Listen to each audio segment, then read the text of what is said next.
1062 The Voice of Love, Kekasih Tuhan masih melanjutkan kebersamaan kita dalam program Bincang Pagi bersama dengan Pendeta Yonatan G dari Efesus Community dan Care City Church. Kami sedang berbincang tentang satu topik perbincangan, berdiam dan berakar. Saya harapkan Anda tidak berdiam dan tidak bergabung.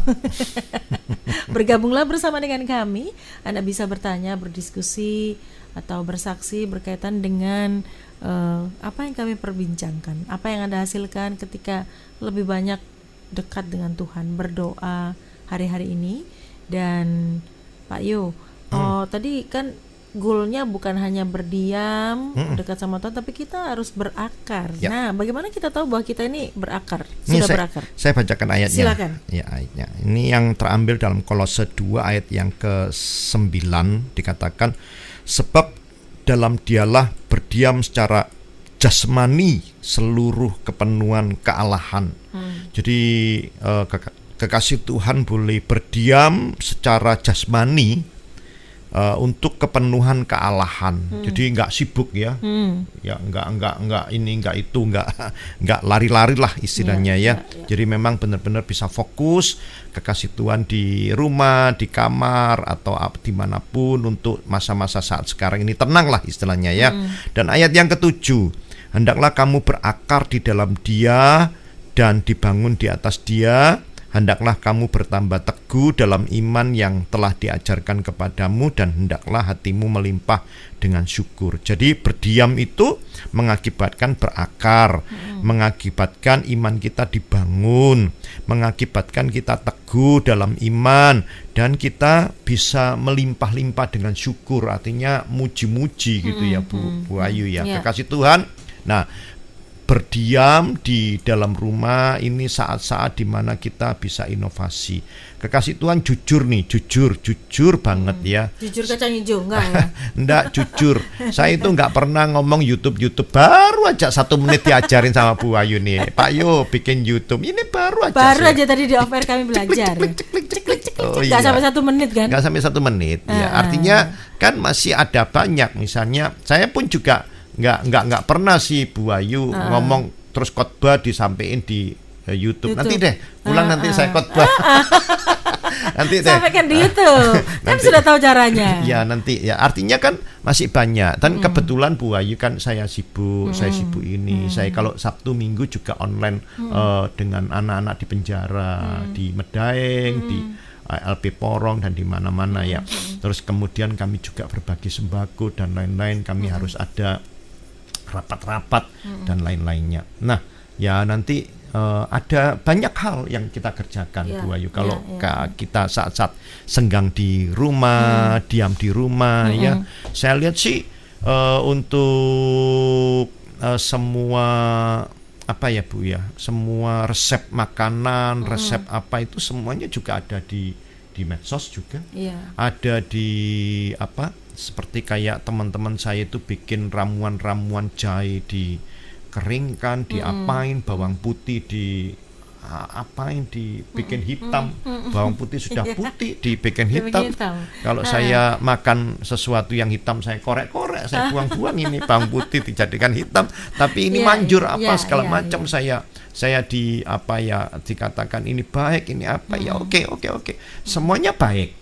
Semuanya baik. Jadi semuanya baik, kekasih Tuhan, sampai kemudian apa yang firman Tuhan tadi katakan, berdiam, berakar, bertumbuh, dibangun di atas untuk Dia. Iya, untuk menjadi iman yang kuat, teguh, sampai melimpah dengan syukur. Sampai memuji. Teman-teman saya juga ada banyak yang menciptakan lagu rohani ya, lagu-lagu rohani hari-hari ini. Jadi inspirasi keluar semua ya, ketika kita bisa berdiam, tenang gitu ya. Betul. Dalam waktu yang singkat mereka mengatakan, oh sudah ketemu ini liriknya, oh sudah ketemu ininya. Oh ya gitu. Puji Tuhan ya. Teruskan, lanjutkan saya bilang. Lanjutkan berdiam diri. Supaya dapat lagu-lagu yang banyak gitu. Jadi berakar. Tadi saya tanyakan Pak, bagaimana kita tahu apakah ketika muncul inspirasi baru itu berarti kita sudah berakar atau ada bentuk lain atau ada tanda-tanda lain? Tentunya orang-orang yang berakar itu kan semakin dia mengikatkan diri katapto bersama dengan Tuhan. Akar itu kan radikal, kata radikal. asli, radikal. Jadi radikal itu bahasa Indonesianya tak tergoyahkan. Jadi kalau hidup iman seseorang sudah berakar, sudah radiks, maka saya pikir kekasih Tuhan tak tergoyahkan. Jadi kalau sudah berakar itu imannya itu akan kuat gitu ya. Jadi kan dibangun di atas kekuatan, dan kekuatan itu sampai kekasih Tuhan sampai menyanyi-nyanyi orang yang kuat, orang yang teguh, orang yang semangat, ya pasti hidupnya akan melimpah dengan ucapan syukur gitu. Apapun yang terjadi. Iyalah. kan kalau kita kan bertumbuh gitu, misalnya bertumbuh gitu, angin badai kiri, angin badai kanan, angin apa semuanya ya tetap aja kita kuat dan strong. Kata Bu Ayu strong, terus kemudian kita melimpah dengan syukur gitu. Ucapan syukur harus melimpah dari bibir kita ya. Iya. Apapun bisa disyukuri loh sebenarnya. Betul. Sehat itu harus disyukuri karena hari-hari ini banyak orang bergumul, sakit, dan uang mereka tidak bisa menolong. Justru kalau nggak melimpah dengan syukur, maka bikin sakit Pak. Iya, virus itu akan masuk karena imunnya akan melemah. Jadi kalau kekasih Tuhan melimpah dengan syukur, maka imun itu akan menjadi proteksi yang baik ya. Betul katanya Pak Yonatan tadi, kalau kita bersyukur, imun dan iman kita bertumbuh. Imun dan iman kita bertumbuh. Betul. Pak, setelah kita berdiam diri kemudian berakar, itu kan lebih ke personal ya, lebih ke diri kita, lebih ke dalam begitu. Nah, apa yang bisa kita kerjakan setelah kita berdiam, berakar, dibangun, kemudian melimpah dengan syukur? What next? Apa yang bisa kita lakukan untuk sekeliling kita di situasi seperti ini? Ya, minimal kita akan menjadi kuat sampai masa pandemi ini selesai. Minimal, ya itu minimal. Kalau maksimal, kalau secara makro, ya kita bisa menguatkan yang lainnya. Kita bisa beraktivitas dengan cara-cara yang lainnya. Mungkin kita bisa buat mungkin kita bisa buat makanan, kita bisa kirimkan ke teman-teman yang lainnya. Kita kirim makanan atau kirim sesuatu hasil karya kita kan bukan untuk menunjukkan bahwa mereka yang kita kirimi tidak mampu, tetapi ada relation, ada hubungan bahwa saya senang sekali kalau ngomong Zoom karena saya bisa melihat kalau Zoom ikut Zoom berarti sehat gitu.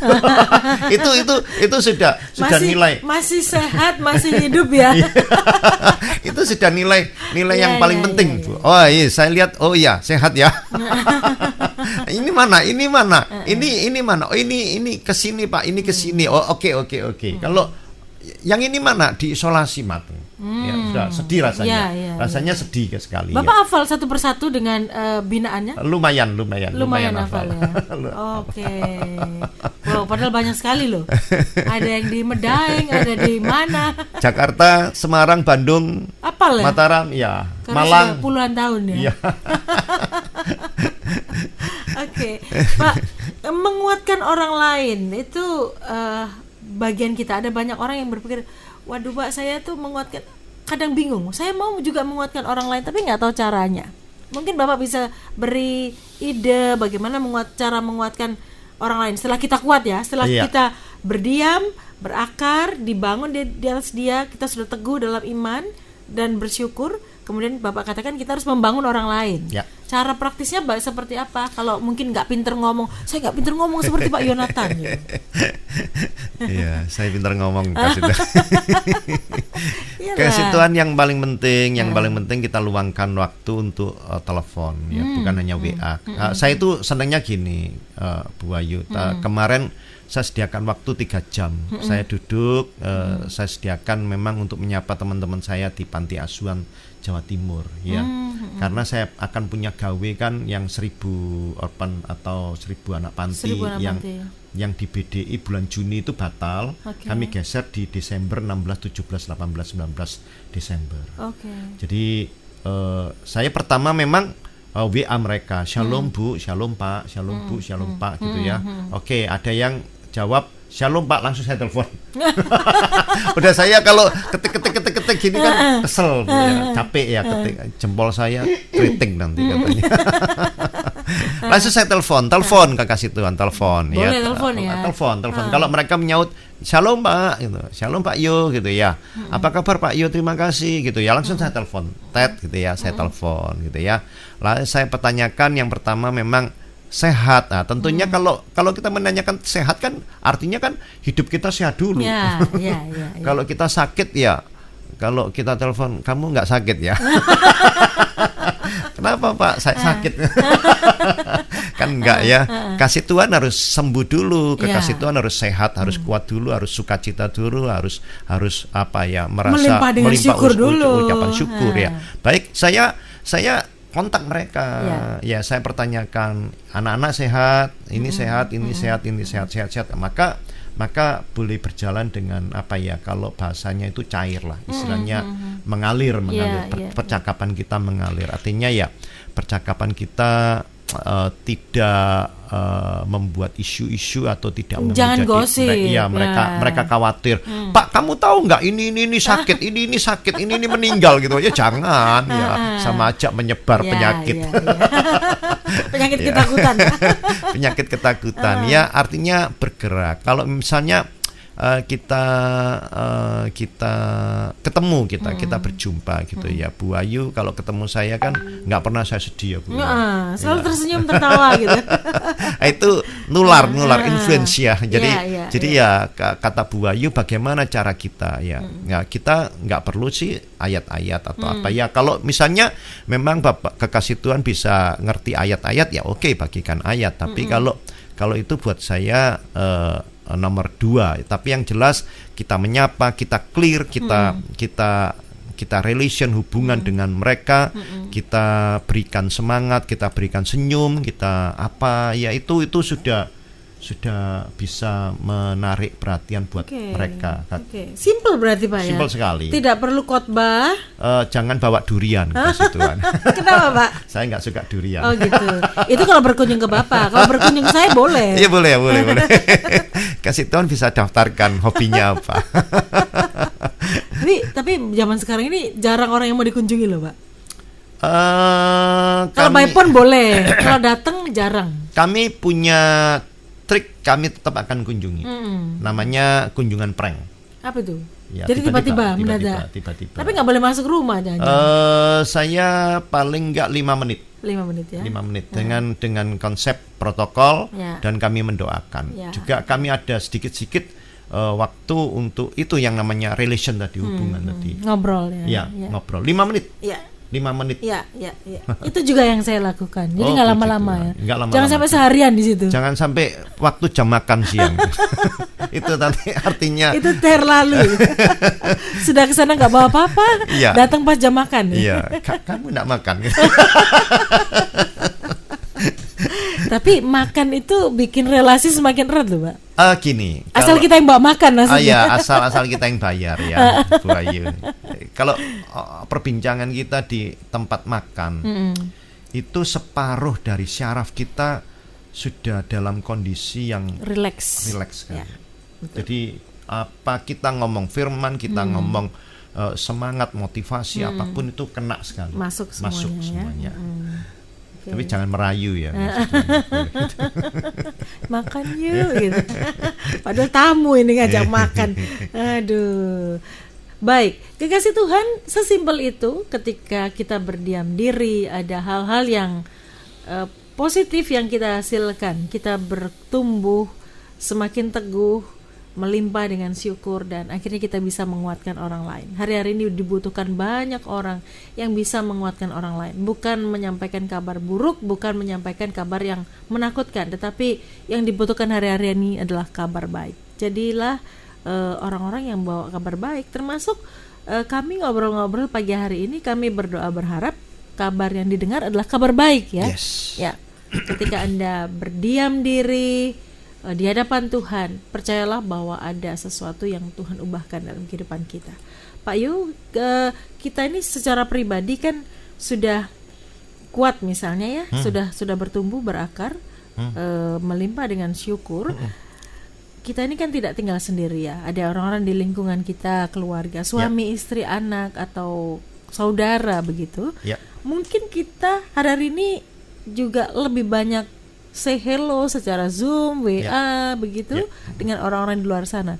Tapi kadang-kadang lupa dengan yang di sekelilingnya. Dan teknologi mendekatkan yang jauh, menjauhkan yang dekat, Pak. Nah, bagaimana nih supaya balance? Oh iya, ada waktu-waktu yang khusus untuk keluarga, untuk orang-orang yang terdekat. Memang kita setting waktu kita, atau kita memang sudah mempeta-petakan Bu Ayu atau kekasih Tuhan, bagaimana kita mengatur semua waktu-waktu itu. Kita bisa berkarya untuk orang lain, kita juga berkarya untuk keluarga kita, gitu ya. Saya semakin kalau dekat. Bapak gimana? Saya semakin dekat dengan anak-anak. Anak-anak saya kemarin sore saya keluar jam sekitar 7:30 malam. Saya pamit dengan anak-anak. Lalu anak-anak bilang sama saya, "Nggak malam kan, Dad?" "Nggak." "Janji ya?" "Oke, janji." Artinya saya waktu berangkat, saya naik kendaraan, saya berpikir mereka kayaknya sudah semakin sangat kepingin ketemu terus dengan saya, gitu ya. Artinya kan lebih erat, lebih berakar, gitu ya. Kekasih Tuhan berdiam diri sejenak itu memberikan kesempatan untuk hidup kita berakar dalam Tuhan. Jadi berakar dalam kebaikan. Berdiam diri sejenak itu mempersilahkan hidup kita untuk tenang, untuk silent, ya. Hari Kamis kemarin kami ada meeting di Bukit Doa Immanuel di Prigen, dengan teman-teman, beberapa orang saja. Ada pertemuan dengan teman-teman yang luar kota. Saya lihat di tempat-tempat doa itu sepi dan kecil, Bu Ayu. Kecil ya. Jadi kecil maksudnya gimana? Ya, ruangannya ya. Jadi saya pikir, oh iya, memang seperti ini, kira-kira seperti ini ya. Ruang-ruang doa itu harus sempit, harus tenang, harus ya nggak banyak gerak kayak senam pagi gitu. Kasih Tuhan kan. Kalau gerak senam pagi kan bukan diam, itu namanya ya, aktif. Jadi memang dibutuhkan berdiam. Kalau saya lihat ponakan-ponakan saya menanam tanaman hidroponik, biji ini dikasih ini, ya mereka berdiam. Saya lihat prosesnya tumbuhnya berakar karena ya tenang diam tadi, kasih Tuhan. Maka kalau kekasih Tuhan dan kita semuanya hari-hari ini kita berdiam untuk tenang, sabar, menjadi tumbuh, menjadi kuat, teguh imannya, maka saya pikir sebentar lagi kita akan melewati masa pandemi ini. Ya, semuanya akan menjadi sehat-sehat, semuanya akan menjadi kuat-kuat, dan Surabaya, puji Tuhan, nanti akan menjadi berkurang, maka kita akan bisa melewati masa ini semuanya. Jadi berdiam itu bukan ketakutan, berdiam itu berdoa, menyembah Tuhan, membaca firman Tuhan. Nggak terasa nanti kekasih Tuhan akan berakar, nggak terasa kekasih Tuhan nanti akan menjadi orang-orang yang teguh, orang-orang yang kuat, orang-orang yang semangat, bahkan berlimpah dengan syukur. Dan kalau orang yang berakar dalam Tuhan itu pasti bisa balance ya, dengan orang terdekat maupun orang yang jauh. Harus. Baik. Ya, itu nggak boleh show off. Oh ya. Baik, kekasih Tuhan, silakan Anda bisa berbagi, bertanya, berdiskusi berkaitan dengan apa yang kami perbincangkan. Anda bisa telepon kami di 0315046000, SMS WA 0813 330 60000. Kami kembali ke ruang dengar kekasih Tuhan sesaat lagi.